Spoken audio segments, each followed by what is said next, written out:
I'm Bradley Jacobs, a senior editor here at Us Weekly, and we're here today to talk about my favorite movies of the decade. Sitting down to make this list, it was actually a lot more difficult than I thought.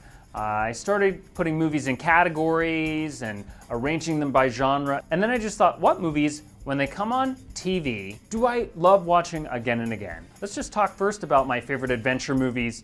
I loved all the Harry Potter movies, especially the first one, but the adventure that meant the most to me from this last decade is The Dark Knight.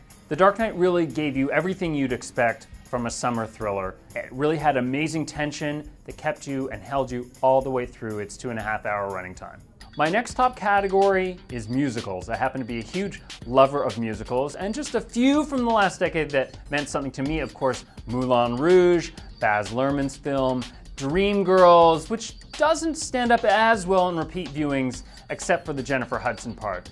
But the musical from the last decade that I felt really was head and shoulders above the rest was Chicago. I had extremely low expectations. I was like, Renee Zellweger, Richard Gere singing, Catherine Zeta-Jones, what?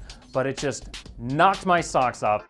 My second most favorite genre is comedy, and I have several comedies from the last decade that I can't get enough of.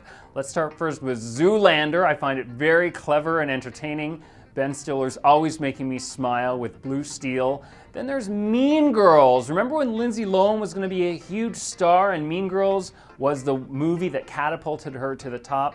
How things have changed, but the movie still stands up, and don't forget it was written by Tina Fey. But the comedy that I own, I've read the screenplay, I can't get enough of it, is The Devil Wears Prada. What a surprise. I'm a New York Magazine journalist. Why I would like The Devil Wears Prada, who knows? Meryl Streep was robbed. This was really the role, Miranda Priestley, that should have gotten her that third Oscar. Speaking of Meryl Streep, she's in the first movie I'm gonna mention in my favorite genre of all time, which is dramas. So let's start with The Hours. Meryl Streep's performance here was incredible, along with Julianne Moore, and of course, Nicole Kidman in that fake nose.